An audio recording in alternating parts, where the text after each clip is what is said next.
region. Martina, good morning. How are you? Hi, good morning, Kojo. How's the northern region this morning? The northern region is doing well. We are fine. And like you rightly said, people are thirsty in the region. Let's start with your personal experience. How do you get water for your daily needs? So I have to buy a water tanker for 400 every month. And basically 3 weeks, I should say. So if you want water, you place a request. It takes about 3 or 4 days for them to be able to deliver the water. So I buy. From my neighborhood for the past, since 2022, we haven't had water so big, and we have to buy virtually every month. So that's how we are surviving in our neighborhood. That is if you can afford. But if you cannot afford, you would have to look elsewhere. You may have to be going to any dam close to the area. Fortunately, around my area, we have 2 dams. But these dams are getting dried. And people around the area may soon have to go to different communities to look for water. But the larger picture in the region is very terrible. People are traveling over 2 hours to go to different communities to look for water.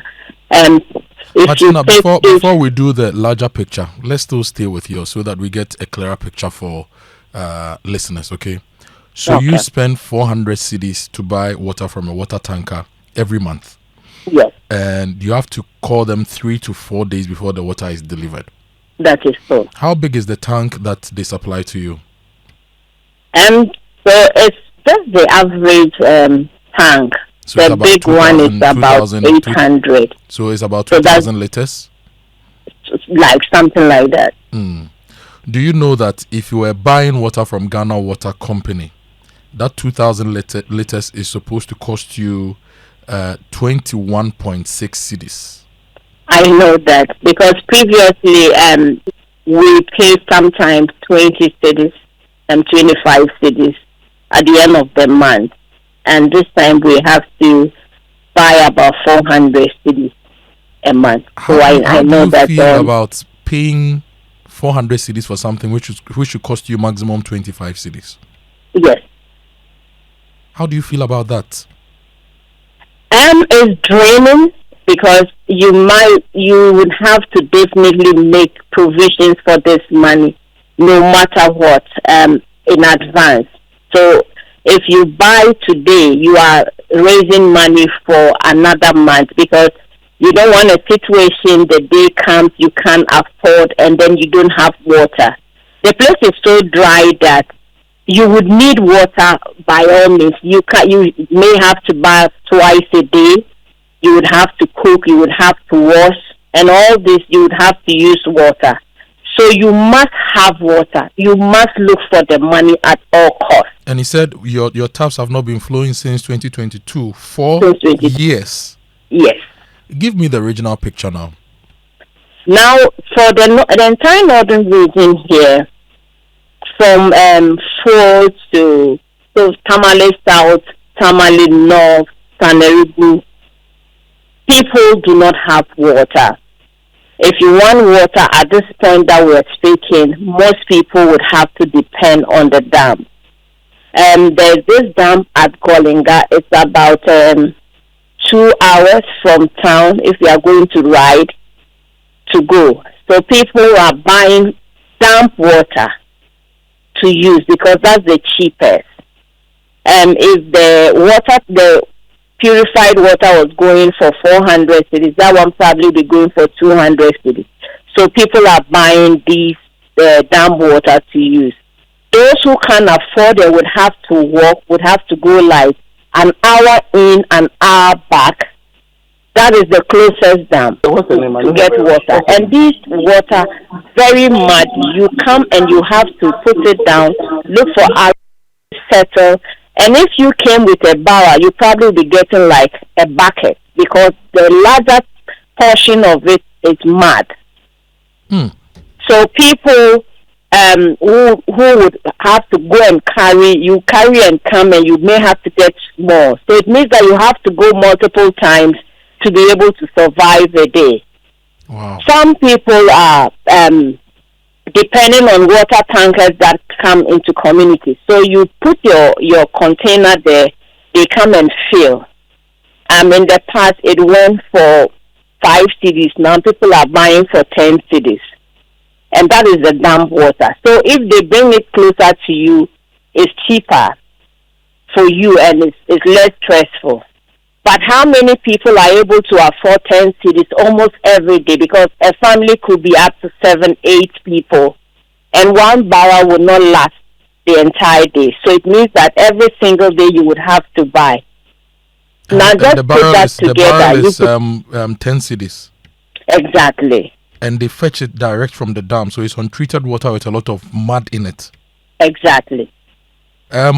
Martina, I want you to hold on for me. I want to bring in Stanley Martey into this conversation. He's the Director for Public Relations at the Ghana Water Company Limited.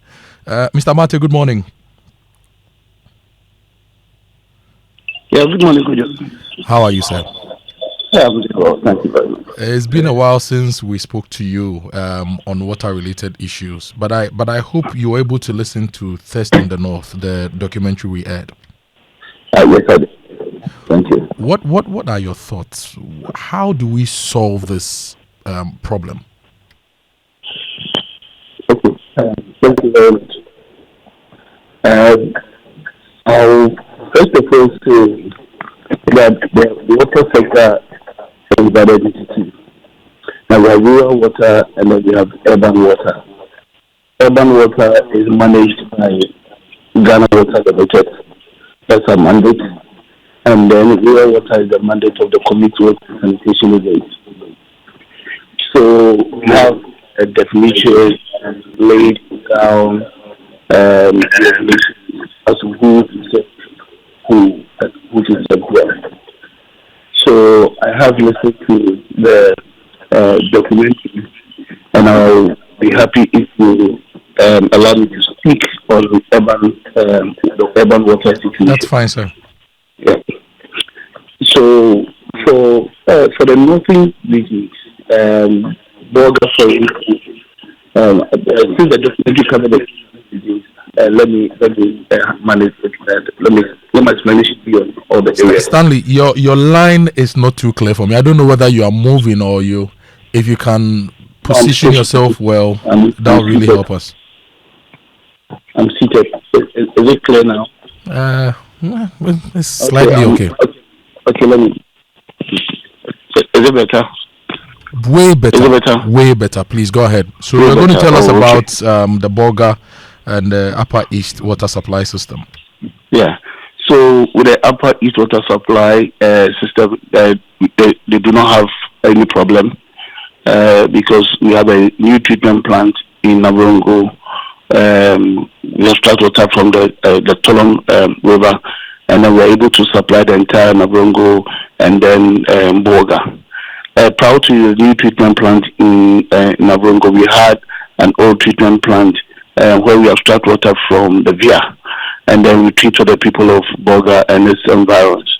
Now that those treatment plants are functioning, and so there's enough water within the Upper East. I won't say the entire Upper East region, but the Bolga, the urban areas within the Upper East region.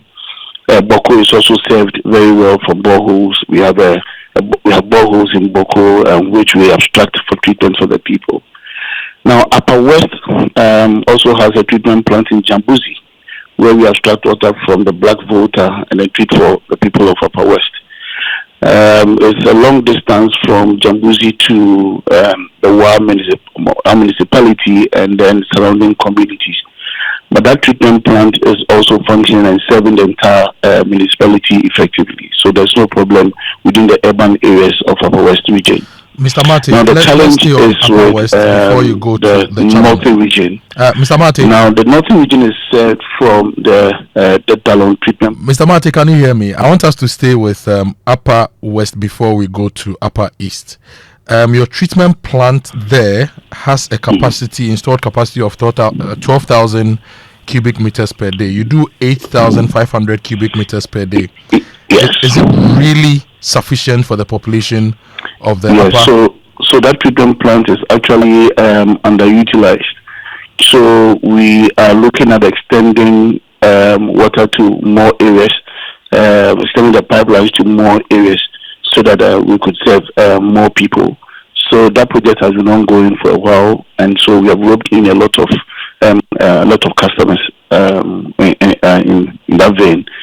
So that is why I'm saying that our upper west is quite sufficient. Let's go to the north then, northern region. Okay. So the northern region is served from the Dallon treatment plant, where we abstract water from the Nawuni River, and then we treat for the people. Now there are a lot of challenges here because the Dallon treatment plant is an old treatment plant. There was some work that was done some time ago, so with the Tamale water project. So then we improved on the supply to Tamale and its environs. The main challenge there is the level of the Nawuni River during the dry season. And then during the dry season, what also happens is that the people within that area win sand, alluvial sand, so they make the water very turbid. When it so happens, it affects the performance of our pumps. Sometimes they break them down and all that. And the pumps there are quite old. One, for instance, that I remember was installed in 1972, and then the other new ones that were installed about some 15 years ago. But we have challenges with them because of the nature of the raw water. And during the dry season, the level goes down. Now, what we have done now, which we just completed about a week ago, is to create a weir so that we can store more water in the dry season. So now, as I speak, the levels are good. So we can abstract water and still treat during the dry season for the people. And what will be the impact of this? There's a population increase within the area, so the treatment plant is unable to serve the entire population. So we ration water within the Tamale municipality, and so that is another challenge. So we're unable to serve them 24/7, but at least every community gets water about 4 to 5 days in a week. How to be constructing the weir sometimes is very difficult because we do not get enough water to abstract for the people. Mr. Martey, let's stay on the weir and the numbers. Based on what we have, the Dallon treatment plant has an installed capacity of 45,000 liters per day. You're able to do average 35,000 liters.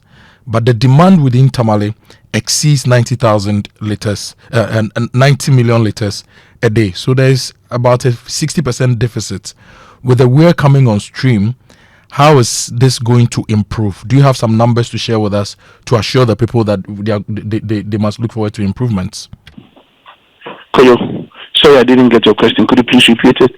My question is that Dallon is a 45 million liters per day installed capacity. You do about 35 million liters per day when you have water. Now, the demand for Tamale is around 90 million liters per day. And my question is, with the improvement with the weir, are you going to get more water? Are you going to increase your 35 million liters to say 50, 60 million liters per day for the people? Yes, and that was what I was explaining, and I'm saying that because of population increase, now we are unable to meet demand. But because we have constructed the weir, we'll be able to abstract more water for treatment. The other challenge is the old nature of the pumps. As I speak, we have 3 pumps functioning, and so we are producing more water currently. Okay, now we have also procured some parts to retrofit some of the old pumps so that they could abstract more or they could function more, and then we can treat more water for the people. But if you look at the population now, even if we get that low full capacity, we still will have some deficit.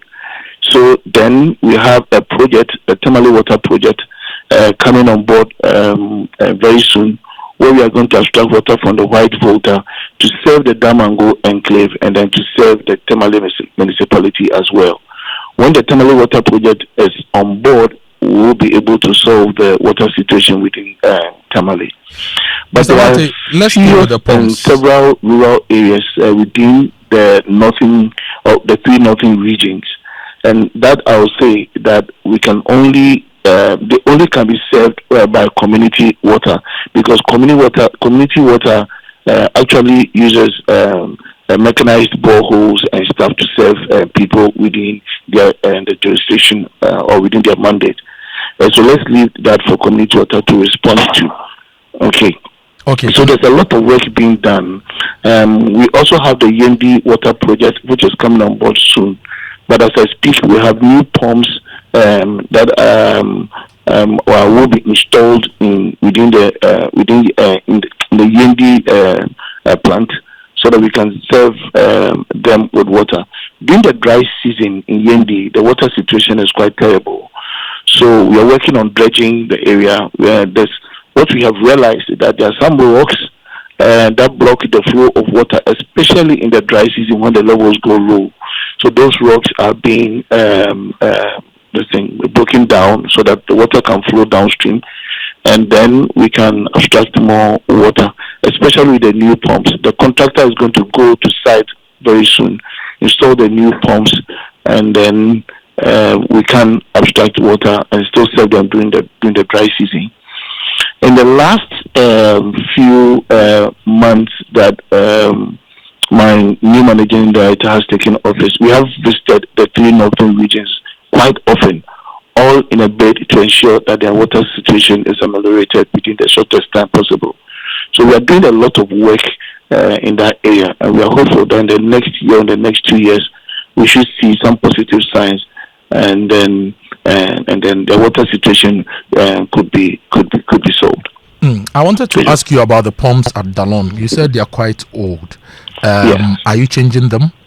What would it take to change them? There are plans to change them as I speak. Our pumps are customized. They're quite huge. We are now produced. It takes a lot of time. We also have to go through a lot of due processes before we procure the pumps. So those processes are being. We're going through those processes to ensure that the pumps are changed soon. But in the interim, we've procured parts to retrofit the pumps and then get them functioning better than they're functioning currently. And I've also said that even if you bring new pumps, but then the raw water situation is at a test, we are going to face the same problem, because the wind sand, they make the water very turbid. The water actually becomes like muddy, and it's all about sand particles and stone particles and all that. Now, when the pumps abstract the sand and then the stone particles, they break them down, and that is the challenge that we are facing within that area. On average, what's the expected life of a pump? How long do your pumps last before you have to change them? The old pumps, we could comfortably say could function 25 years, or could have a lifespan of about 25 years. But currently, I don't know whether it's the pumps that are not too good, or it's the nature of the raw water that's making them break down quite often. So actually, I'll say between 15 and 25 years for the lifespan of a pump. Okay. And it will depend on the brand of the pump, and then the raw water, and then some other factors. So Dalon, let's say Dalon was built in 1972. That takes us to 40 years. Since then, have you changed the pumps? Yeah, we have changed some of the pumps, but one of the pumps which is functioning, and even functioning better than the new one, is the 1972 pump. Interesting. Mr. Martey, aside the northern region, if you go to Uti region, for example, I'm adding them to the bulk of the north to make 6.5 million people in these areas we are talking about. They're also struggling with water issues. And all these areas we are talking about also are in the water basin. So our layman's understanding is raw water is available. Maybe you have to transport it longer distances. But why are we not doing that for people to be struggling, traveling an hour or two to get water? It's easier said than done. China transported water 1,000 kilometers from the north to Beijing through an artificial river. But for us, we do not have the resources, so we depend on depend on government, and then we depend on investors as well. And let me also say that there are plans for all these areas. Okay, we have a plan so that Ghanaians will have 100% of Ghanaians will have access to water by 2030. The only thing that could delay, although we are hoping that we could meet that target, is lack of investment, and so capital investment and is not easy. And which capex should be the government's responsibility? This year, how much has been given to Ghana Water to invest in capex and also to run and ensure we get water? I can only speak of what we have in the tariff, but for now, I don't really have the figures before me, and so I can't really mention them. And I really want to mention figures that are not right. I'm sorry about that.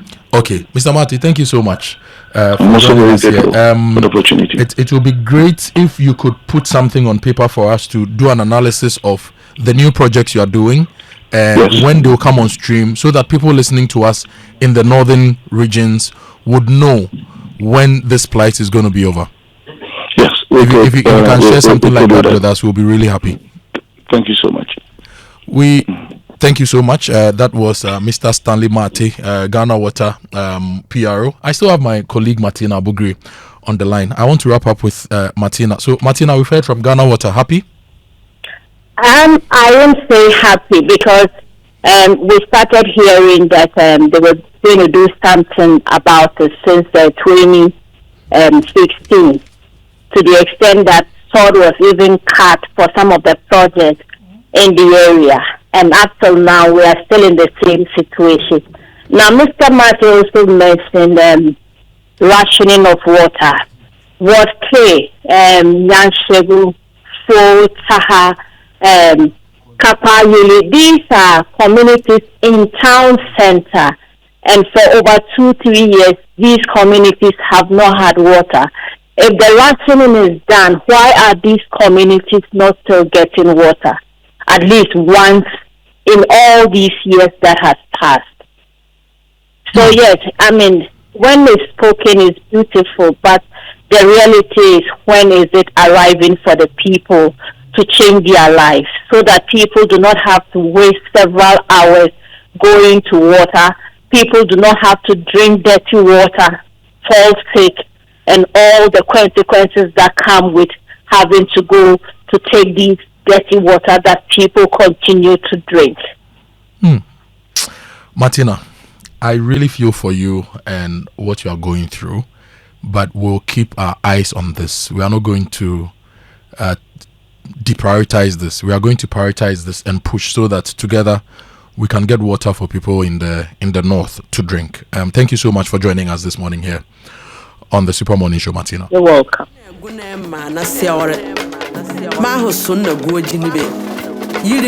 Joy.